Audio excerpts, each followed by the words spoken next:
On Contact with Chris Hedges. Welcome back to On Contact. We continue our conversation with journalists Abby Martin and Ben Norton. So Ben, let's talk about why the Democratic Party is pushing this narrative. Of course, they started by trying to demonize the director of the FBI, Comey. That didn't work out very well, and so now they've switched. What's going on?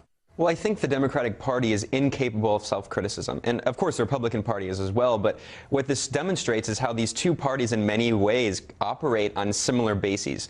So you have, Trump using these typical demagogic tactics where he scapegoats migrants and Muslims for all of his internal problems, instead of looking at, Wall Street, et cetera, and the system of which he's a part as a billionaire. At the same time, the Democrats are also incapable. They get the same money from Wall Street. Hillary Clinton was, as herself a multimillionaire who's made, millions of dollars speaking at different banks and such. So instead of looking at these domestic issues and recognizing their own problems, and, this is a neoliberal party, instead they blame this foreign actor. It's the evil Russians who have, if it weren't for Russian interference, our democracy would be pure. I mean, it's a very demagogic tactic that's similar to Trump. And instead of dealing with these issues, instead of dealing with the fact that Hillary Clinton was the second least popular presidential candidate in U.S. history, she lost to Donald Trump, the least popular. Instead of dealing with the fact that this is someone who's incredibly corrupt, the Podesta emails were important, certainly, but most Americans already distrusted Clinton before the leaks of the Podesta emails. And if you look at polls, it's because of, her email scandal, which shows that in some ways, she's not transparent. And then also because of the Clinton Foundation, which has a lot of shady dealings. It's got millions of dollars from different Gulf monarchies, etc. All this does is muddy the waters further. And instead of looking introspectively, instead of dealing with the serious problems the Democratic Party has internally, they're doubling down. They're attacking Keith Ellison. They're attacking Bernie Sanders. I mean, we should also add that her whole political career, she has been completely Protean.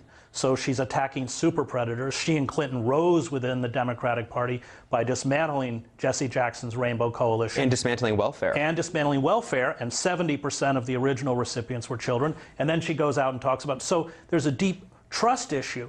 But, Abby, there are extremely frightening and serious dislocations that are happening within America. And one of the things that I find just so disturbing is whether it's willful or unconscious, the inability on the part of the Democratic, I think the whole establishment, to face what they're doing and what's going on.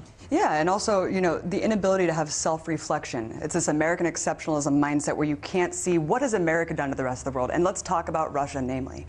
Right when the Soviet Union collapsed, it was basically colonized by foreign capital, led by Western capitalism, completely ravaged the entire country, completely just ravaged all of its resources, And when you talk about election interference, let's talk about Boris Yeltsin. We were boys with Boris Yeltsin.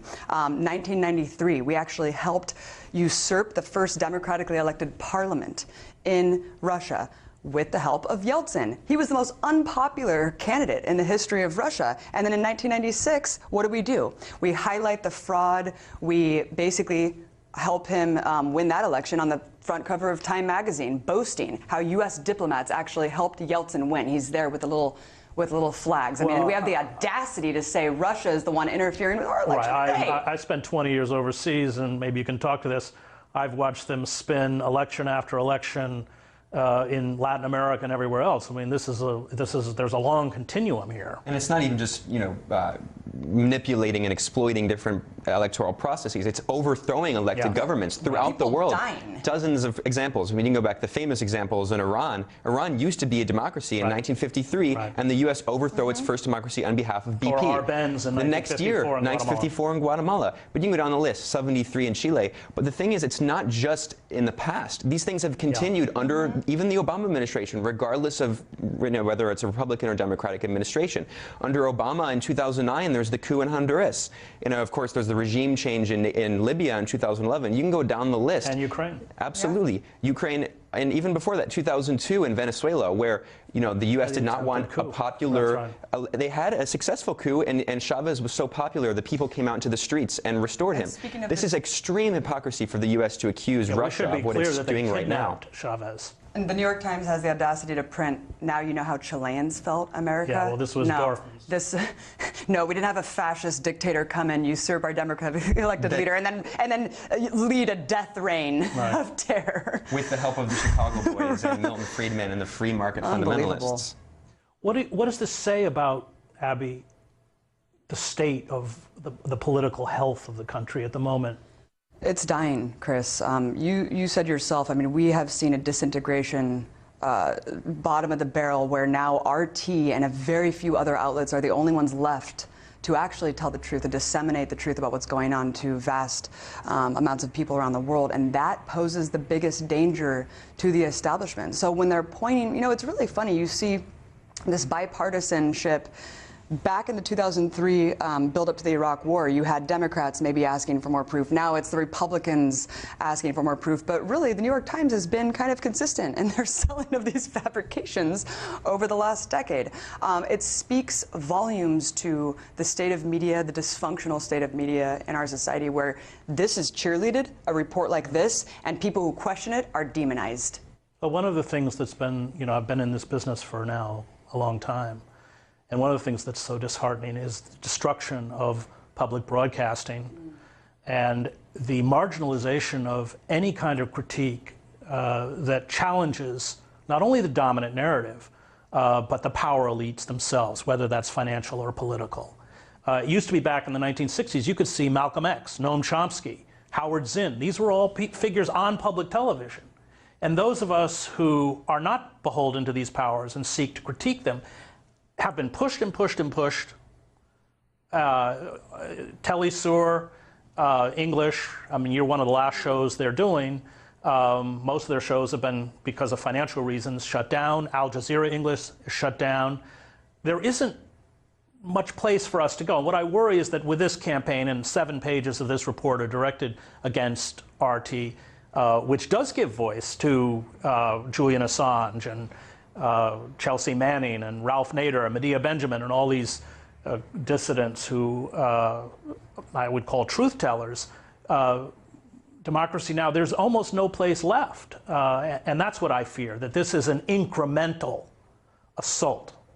And it's assault not just on the media, it's assault on anything that is part of the commons. This is what neoliberalism is at its heart. It's an attack on anything that can be seen as public. Everything must be privatized. And of course, when it's privatized, it serves large corporations. It's about making profit, not about informing the public. And, you know, when you look at the history of U.S. democracy, of course, for the majority of this country's history, it was not a democracy.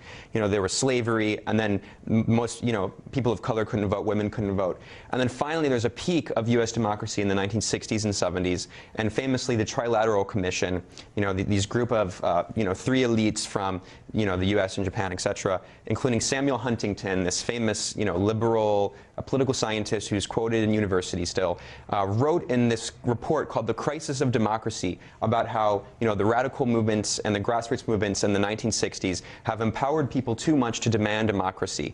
And from that point forward, there's a constant concerted attack on any of these grassroots movements, which is what these media outlets give, you know, voice to. When it whether it's the Bernie Sanders campaign, which was completely ignored by corporate media outlets, whether it's, you know, the Black Lives Matter movement, which is often, you know, scorned and you know, portrayed very negatively.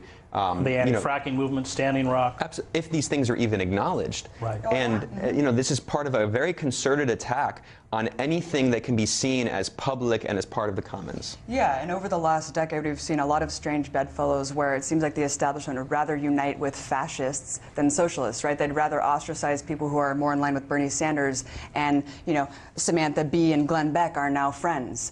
But you, like you said, you won't see Howard Zinn on TV anymore. These people have been iced out because that poses the biggest threat. And so they act shocked when Trump wins. Well, what do you think you've been doing for the last 20 years? Where do you see us going, Abby?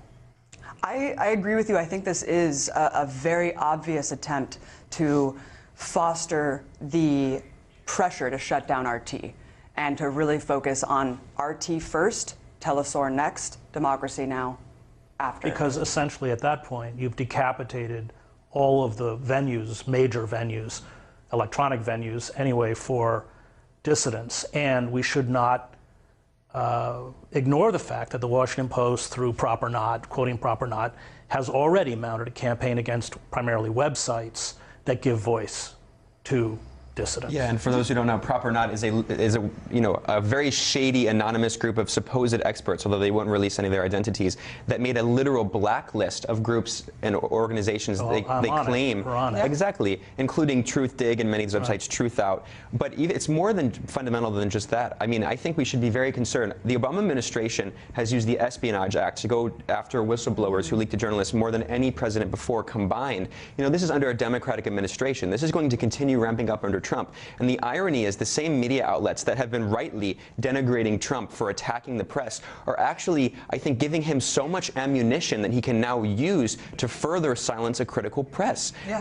They're demonstrating why he's so critical. They're demonstrating why he's right to be critical of the press. And until there's a radical restructuring and a reversal of that, I think in many ways they're shooting themselves in the foot. And I'm very concerned as a journalist. They totally are, because they're painting all basically non-corporate media as fake news, right? It's traitors. It's really? Unbelievable. Aren't they really? Yeah. I mean, that's what they did to you. And like you said, I mean, Trump is going to have so much ammunition. His whole administration hates leftists. We're going to have Breitbart and InfoWars as de facto state media. We are in a very dangerous climate. And to paint this and have the establishment wing of the media back it up and say, yeah, this is all fake news, when half of those websites, Truthdig, Counterpunch, Truth Out, are doing the real work to save this democracy. Oh, Breitbart ran a profile of me as a Leninist. I mean, but it's kind of funny on the one hand, but it's not on the other, because these people have the reins of power. Right. Thank you. Thanks, Chris. Thank you. Glad to be here. That was Ben Norton, investigative journalist for Alternet, and Abby Martin, presenter of the Empire Files. Hillary Clinton initially blamed FBI Director James Comey for her election loss before switching to the more easily demonized Vladimir Putin. The charge of Russian interference essentially boils down to the absurd premise that tens, perhaps hundreds of thousands of Clinton supporters suddenly decided to switch their vote to Donald Trump when they read the leaked emails of John Podesta. Either that, or they tuned into RT America and decided to vote for the Green Party. The Democratic Party leadership cannot face, and certainly cannot publicly admit, that its callous betrayal of the working and middle class triggered a nationwide revolt that resulted in the election of Trump. It has been pounded since President Barack Obama took office, losing 68 seats in the House, 12 seats in the Senate, and 10 governorships. 900 Democratic state legislators have lost their seats during the Obama presidency.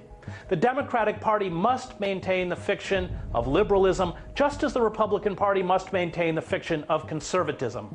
These two parties, however, belong to one party, the corporate party, and they will work in concert, as seen by the alliance between Republican leaders such as John McCain and Democratic leaders such as Chuck Schumer, to get rid of Trump, silence all dissent, enrich the war industry, and promote the farce they call democracy. Welcome to our Annus Horribilis. Thank you for watching. You can find us on rt.com/oncontact. Until next week.